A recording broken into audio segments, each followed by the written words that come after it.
With the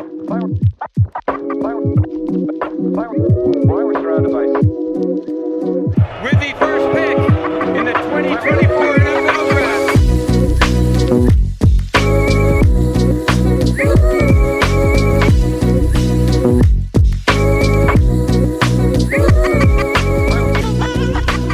Hello, everybody, and welcome back to another episode of the Daft on Draft podcast. I am your host, Dalton Miller, joined, as always, by my co-host, Corey Kinnan. I apologize for my hair. I don't know how to fix that right now. Honestly, I can't fix it. It just is what it is. We'll have to deal with it. You know what else we'll have to deal with? More Ohio State talk today, guys. Yep. We are going through the teams from top to bottom based on postseason rankings, and Ohio State was number one. And we are talking about the potential NFL draft prospects that we see right now, and this could always change once the season begins, but the guys that we see right now who are draft eligible, who are relatively, you could see them entering the 2026 NFL draft. Mm-hmm. We are going to talk about 6 gentlemen today, ranging from a safety to defensive end. Weirdly enough, no defensive tackles for Ohio State this year that we are talking about yet, which is interesting. Mm-hmm. Maybe that'll change. But I got to ask, Corey, how are you doing today? I'm good, man. I PR'd in my 400-meter benchmark workout today, so I'm feeling good. I'm feeling good. The treadmills at my gym only go up to 15 miles an hour, and to finish a quarter mile in a minute, you have to stay at 15 miles an hour for the whole minute, and I was able to do it, so it felt good. It was a good day at the gym. So I'm here ready to talk some Ohio State defense here and get into this. Yesterday's episode was a lot of fun. So yeah, I have not ran. I consistently tell people that the only way that I'm going to be running is if something that can kill me or my family is chasing me. That's it. I retired from running when I left the military. Talk about burnout. So let's get down and dirty here. Do you want to start from the top? Do you want to start from the bottom? Like everybody knows about Caleb Downs. I think we just start with the obvious one. Yeah, knows about like Sonny Styles. So we'll just get through them quick. Mm-hmm. Maybe, Mm-hmm. maybe not. I don't know. We talked about 2 guys for like 25 minutes yesterday. So yeah, Caleb Downs. Before you start, and I will let you like start and have the runway, but I just need to say this first and foremost. He's just a damn good football player. Mm-hmm. Just like a flat out, period. That's all I have to say. Yeah, he is. I want to be diplomatic in how I say this because he is a damn good football player. And like how I evaluate safeties these days too, it's kind of shifted. Like I don't need to see a safety be able to do all 3 things: play in the box, play in the slot, and play over the top. Right. I think as long as a safety can check 2 of those boxes, like I'm really good with it. And Downs checks 2 of those boxes. Oh, I disagree. You think he plays? He's got range over the top too. Oh, hell yeah. Hell yes. I see a little iffiness. Not for me, his range is perfectly fine. Not like I don't think he's going to run a 4.4, but because he is so instinctive when he's reading QB intentions, and that's the other thing that we have to talk about when it comes to safety play in general, right? Is what is their role? What are they doing? And there's a lot of single high snaps for him. And he does a very good job of reading QB intentions. And there aren't a lot of over-the-top throws that he has to actually defend. But in the couple of instances where he had to turn and burn, I didn't have any issues with it.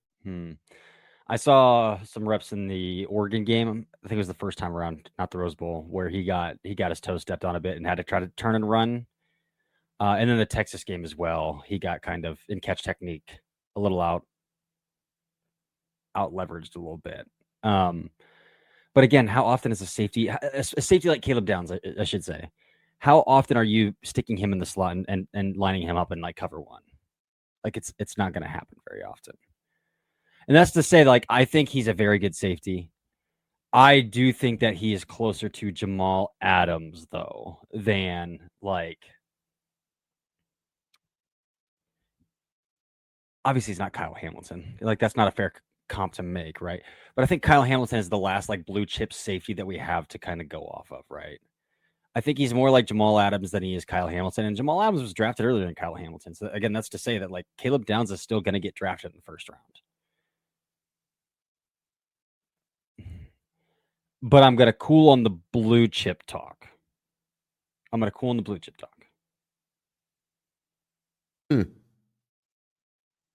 I didn't see anything that I disliked from his game, like at all. The only thing, like he might be a 4.55 guy. Like I want his eyes on the quarterback. That's my biggest concern. I don't think he's super fast. But like, man, he's quick-witted. He reads 2-to-1 quick when they're doing match stuff. He's the QB intention stuff when they're in spot drop. He's good with, and then the way that he plays, man, the physicality that safety tandem played with. I mean, that's two linebackers there, both of those guys. Latham Ransom was a crash test dummy. So. Oh my God, he's so much fun to watch. I mean, Latham was so much fun to watch. Like Kayla, man, he doesn't miss tackles. Even when he gets a little bit out of position, he finds a way to get the job done. He will run through your face. Like, he is everything that I want in a safety outside of, like, he's not Jesse Bates, obviously, back there. Right. But I think he's more than good enough to play anywhere you need him to play. And I think it's because I like him. I like his mind when it comes to how quickly he is reading things 2-to-1 in match stuff, how attentive he is in coverage. And then on top of that, I think that quick-wittedness makes up for a lot of the times that 4.50 to 4.52 speed. Yeah. I mean, I think that's all fair. Again, he's a good football player. I'm not there with the blue chip stuff because, again, like, when his eyes are on a man and not on the quarterback is when but again, he's a safety. So like, it's unfair to say like, well, he's not as good in man coverage as corners are. Well, of course not. He'd be playing corner, right? Like, so like, it's a little nitpicky. I mean, let's not forget Kyle Hamilton got embarrassed by a 5'8" Oregon State wide receiver. Yeah. And it tanked the narrative, his entire narrative. Right. But yeah, like, so I don't think he's a great football player. Yeah, and that's how he doesn't check every box to be that blue chip guy, I think, is what I'm trying to say here. No, I don't see him. Like, I see him very much. They're different players, but I see him in that Malachi Starks range. Is where you don't even see him that high. I think he could get drafted. I'm saying like. Oh, I thought you were talking like skill set. I was like, I don't want that guy playing man in the slot. No. That's what I said. They're different players, but in that same range of where they'll grade out for me. Yeah, that's fair. Yeah, I can live with that. All right, the second most popular player on this Ohio State defense is obviously linebacker Sonny Styles. Sonny, second most popular. He's my most popular. Your most. If you had to grade them out, would you grade him out higher than Caleb Downs? No, but I'm more excited about him. I mean, me too. He's in the second year playing linebacker. And he's 19 years old in his third season of college. Yeah, he's a freak. I think we could similarly be talking about 21 this year, by the way. Okay, he's 21. Similarly, we could be talking about him the same way that we kind of started talking about Jahad Campbell at the end of the season last year. Because again, he's 6'3", 235, a converted safety, so he's got coverage instincts. And not just converted, like started at safety. Yes. For Ohio State, like not in high school. Not in high school, yeah. My biggest qualm with Sonny Styles. I hate them playing him as an overhang. I if you want him to play linebacker, let him play linebacker and stop trying to man him out in the nickel in the slot. And like, And I get like the Michigan game, sure. Like it's Colson Loveland. You need to probably put your best athlete on Colson Loveland without giving up a corner, right? And like we talked about two safeties who I think are very much like eyes on the quarterback, downhill oriented, and Caleb Downs and Lathan Ransom. It probably made sense. Like Sonny Styles go man up Colson Loveland, right? But like I would love for if they could cut out the overhang stuff and just like let him play stack and let him play linebacker. Because again, I think where his game still needs, because it's his second full season playing linebacker, is his eyes aren't fast yet. His eyes aren't fast yet. But I'm very excited about Sonny Styles.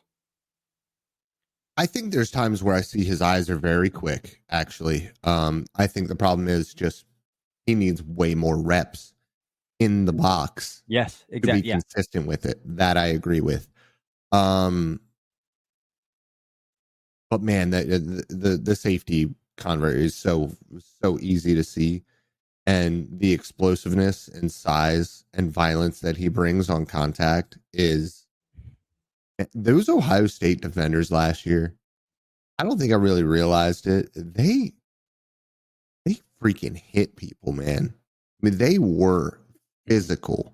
It will not shock me if Cody Simon becomes a 10-year NFL starting linebacker for the Cardinals. Oh, yeah. Yep. Mm-hmm. I don't disagree with you. But yeah, man, Sonny Styles, just that type of athleticism and size. And I think how good he was already at linebacker in year one. Again, going into summer scouting, this is where we can be sunshine and roses and really project this dude could be special. We're just going to have to wait and see if it happens. Yeah. Again, get him out of the freaking slot. Get him out of the overhang looks. Let him play. He needs to learn to play a little bit lower at the line of scrimmage. Yeah. And he bites off more than he can chew quite often when it comes to pursuit angles. And I think that's just kind of because he's just, again, kind of new to the position. Yeah. Do you know there's also some people in that building that think he should be playing pass rusher? Like there are some people like he would legitimately be a better pass rusher than a linebacker. You can't change that guy's position a third time. And he's too good of a backpedaler. He's too good in coverage to Yeah. No, absolutely. Yeah. But that's what makes me think like we could be talking about him the same way we've been talking about Jahad Campbell, like from like December on last year. Like that's what makes me think we could be talking about Sonny Styles in that same regard next year. Yeah. I'm going to jump to the player that I'm third most excited about on Ohio State's defense, if you're okay with that. Oh, absolutely. Jermaine Matthews, man. This guy was the best corner on their team last year. And I know he didn't get to play a whole lot because Denzel Burke and Davis Igbinosun had some seniority. Jermaine Matthews was the best corner on that team last year. But he's long. He's twitched up. Plays well within his frame. You like him more than Hancock? I mean, Hancock was kind of like an Apex hybrid, right? So, like... Yeah, I get it. But we're talking about outside corner. I get it. Yeah. I did like Hancock quite a bit. But he was always kind of like a day 3 player to me just because of role and, like, scheme fit kind of questions, right? So, like, Jermaine Matthews could blow up this year, and it wouldn't shock me if he's the next Ohio State corner to go in the first round. Like, twitched up, pigeon-toed, well within his frame, fluid, long. I'm excited to see him as a full-time starter and not like rotationally. And I'm excited to see Jermaine Matthews this year. Yeah, I want to see more of him. Caught obviously bits and pieces from whenever I could get him getting some good snaps. Thankfully, he actually got quite a bit of snaps during the playoff run, and I was very surprised. I love watching the 5'10" to 6 foot corners who have legs like they're 6'3" and like a real small torso and are still super fluid. Like he is, like you said, he is very fluid.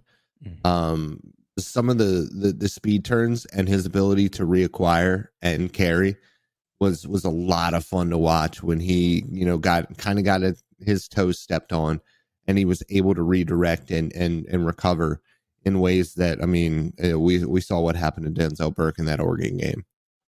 Yeah. So, I mean, you're right. Jermaine Matthews is a guy that I think you can be really excited about going into this year, especially with who you have on the opposite end of the spectrum here. Yeah. Welcome back, Joey Porter Jr. More grabby Joey Porter Jr. Oh yeah, he's way grabbier than Joey Porter, and he's not as good. No, nowhere near as good. Yeah. No. He's Dollar Tree Joey Porter Jr. Yeah, and I tweeted it out. Caden Curry had a good pass rush against Marcus Bowe, and we'll talk about Curry here in a minute, but he had a good pass rush against Marcus Bowe, and obviously on that play, it was a pass downfield, and Igbenogson, defensive pass interference. Obviously. And that's really what it comes down to. Now, what I will say is Ohio State, and this is why you can be really excited about somebody like Jermaine Matthews. Ohio State really puts their defensive backs, particularly their corners, in really, really disadvantageous positions. We're talking about playing 10 yards off. We're talking about having to catch and carry guys quite a bit. They are asked to be high-level processors and athletes, playing aggressive with their toes down at 10 yards and still be able to carry vertically. That is why Denzel Burke got murked against Oregon, because he couldn't turn and burn with the speed that those guys had. Yeah, so Dalton, according to PFF here, Davis and Igbenogson racked up 16 penalties last year.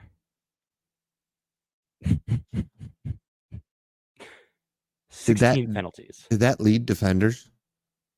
I mean, it had to have. I would love to know, but PFF has been glitchy the past couple of days, so we probably won't be able to look that up right now. Probably not. Yeah. That's gotta be top 5. It's gotta be top 5. 16 defensive penalties is ridiculous. Yeah. I mean, obviously they played a ton of games because they played in the national championship, but or is that just regular season? That was the full season, regular and post. Yeah. But what sucks is he's got an awesome body type. He's also pretty twitchy. He just can't, and he's long. Like again, like he's got everything that you would look for in a corner, but the dude just can't keep his hand. Yep. The next highest was 11, so he had 5 more than Nevada corner Chad Brown. Is that just for corners though? Yeah, just for corners. Oh, I was thinking. I wonder about him college football wide. Position notwithstanding, I bet you he's still at the top. Yeah, I don't know if I can sort it that way. I could do full defense. We'll go there. But yeah, but like I really like his body type. He moves pretty well, and he's a boundary corner, obviously, right? So like, yeah, he doesn't need to be ultra fluid, but he moves well for a boundary corner. He can, if he could just keep his hands to himself. But he's grabby. He's late to open his gate, and he's in recovery mode all the time. And his transitional burst isn't great, so like he has to grab to try to hang back on, and so yeah, he has the most defensive penalties. Let me go to offense. Oh, there's no way to search just by offense. So he has the most, at least, defensive penalties without me going through offensive. I bet he has the most penalties in college football. Yeah, I bet so too. We're gonna go to blocking because that's the only way. Yeah, holding. Yeah, I mean they don't call OPI. Yeah, come on now. Yeah, so we're gonna look at blocking here, and yeah, it would be false starts and holdings and. No. Oh boy, this is fun. South Alabama offensive and like false starts too. South Alabama offensive tackle Malachi Carney had 18 penalties. Ooh. Guess who also had 16 penalties, and this should not be a hard guess. It's an offensive lineman that we both like really loved, and then we're like, oh no, actually he kind of sucks as the season went along. Texas. Yeah, Cam Williams. Dude false starts all the time. Yeah. Yeah. So Cam Williams also had 16 penalties. Yeah. So tied for second most penalties in college football last year. So yeah, that's great. But again, it just figure something out technique wise, man. Because I think the feet are kind of there. The hips are slow to open. But again, you're a boundary corner. You don't need to be as fluid as a field corner. Like you just don't. Figure something out, man. But we'll see what happens this year. Right now, he's a mess with his hands. So yeah. All right, that just leaves us to talk about the two edge rushers here, who neither were starters. Both will be starters next year, and that is Kenyatta Jackson and Caden Curry. Neither of which look to be players that, well, Caden Curry's a senior, look to be players that should declare.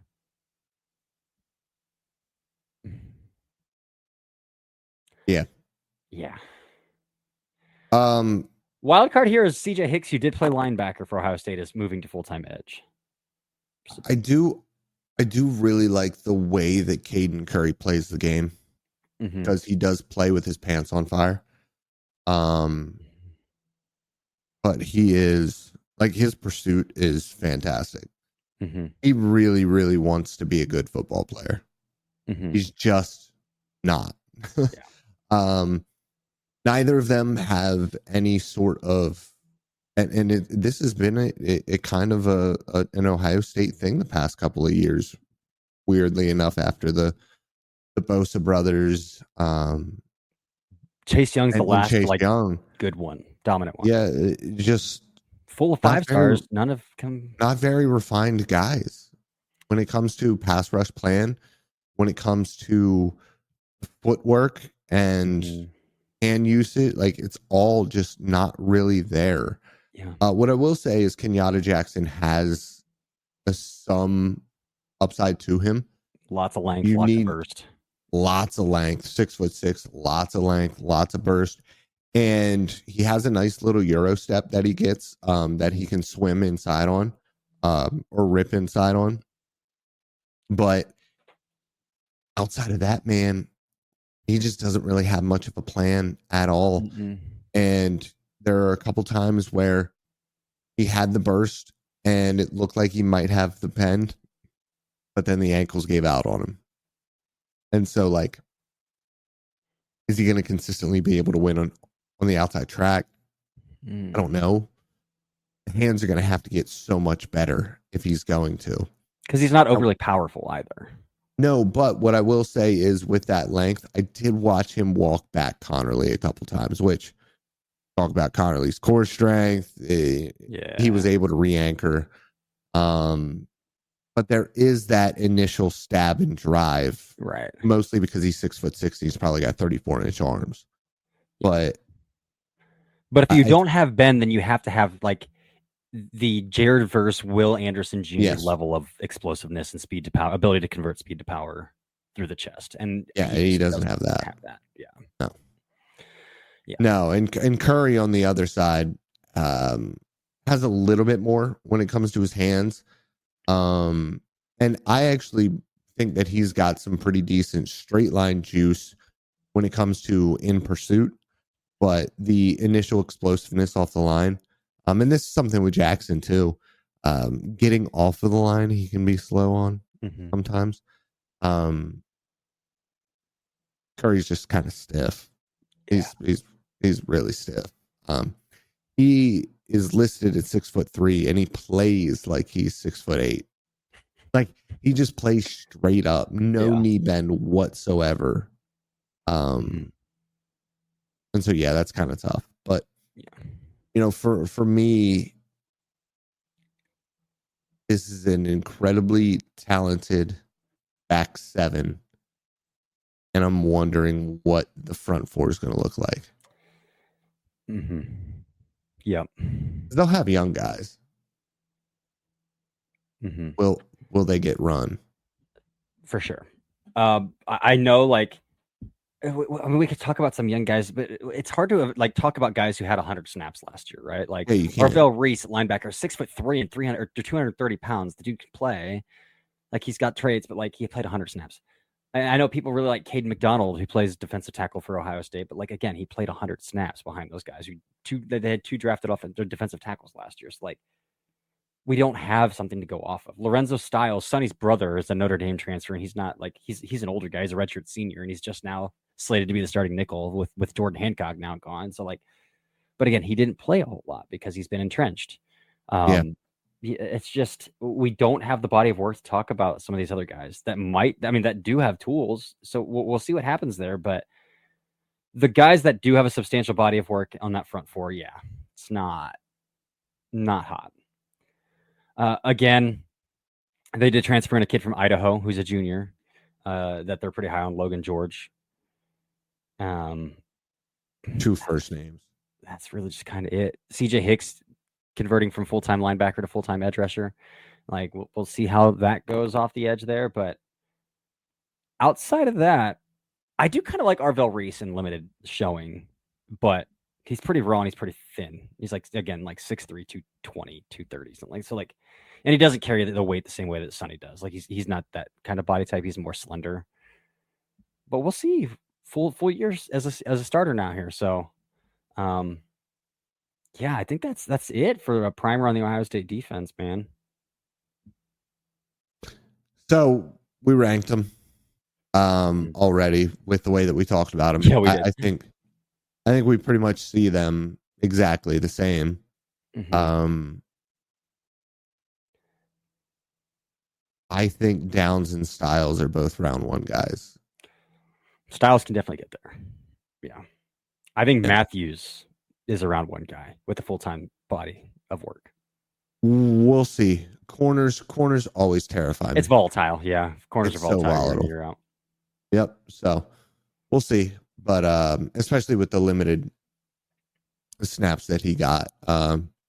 And it wasn't super duper limited. He got a decent amount of work, but just overall, it's one where the more you play, the more opportunities you have to show your arse at corner. That's just the way it is.